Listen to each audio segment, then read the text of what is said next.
Daivadannaha Bhagavan Venkatadeva Daivadannaha.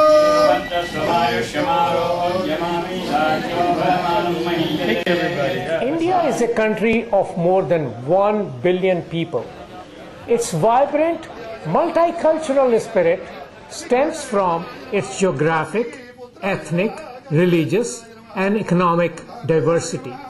This diversity is also manifest in Indian wedding ceremony.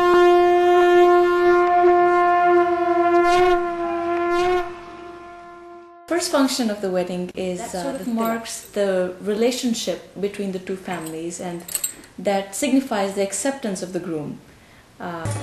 Sangeet is such a fun part of the celebrations. What makes it even more fun is it's just for the ladies. So married and unmarried ladies, friends, family, relatives, they all get together at the bride's house. Sometimes it's done in a bigger banquet hall if it's a bigger event. But we had it done in my house, and it's an evening full of music, full of laughter, full of fun, and we just get together and have fun.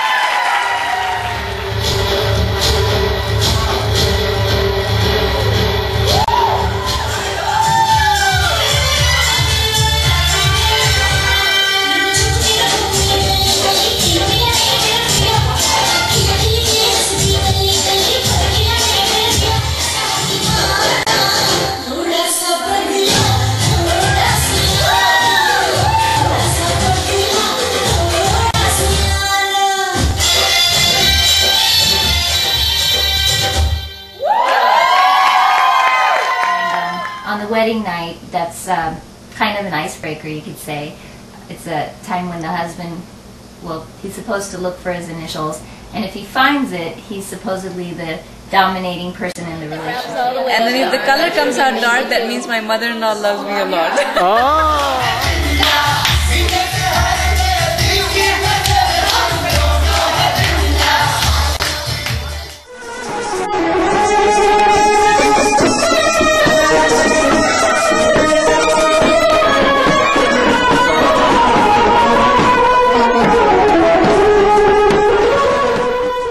In India, in most weddings, all family members and friends of the groom walk for about a quarter of a mile with a live band to the bride's home through the neighborhood streets.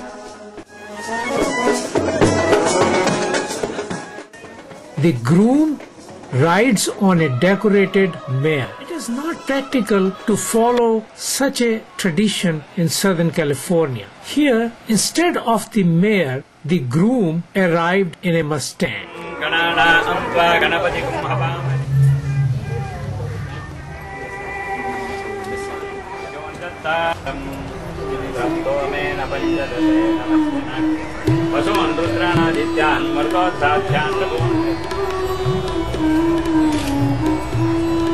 Kashi Yatra.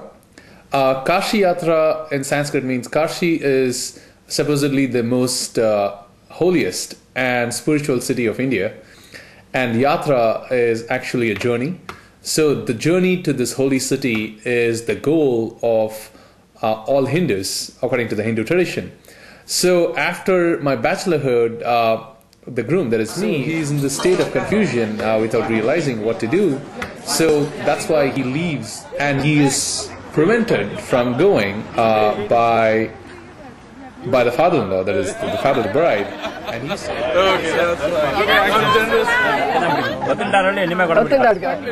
they exchange the ring, which signifies consummation of marriage.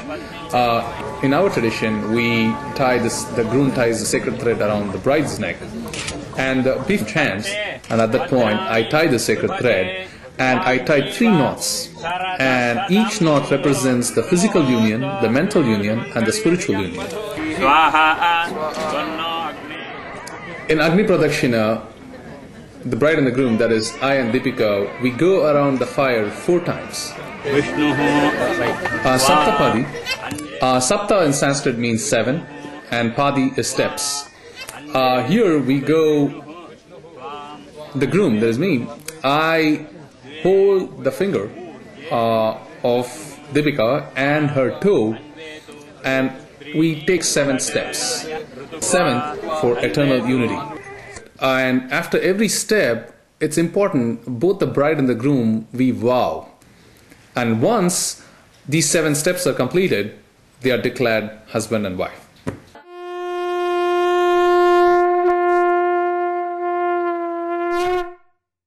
So this fun relationship between the groom and the sister-in-laws, there's actually a special part of the ceremony that's dedicated to this, and it's a highlight for, you know, my cousins or my friends. They really look forward to this, and they really contemplate and plan this out well in advance. After the wedding, the idea is that in exchange for his shoes, so that he can go home and take his bride home, he needs to pay them something.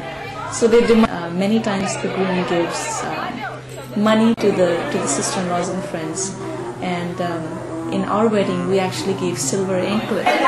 Thank you, Sijaji.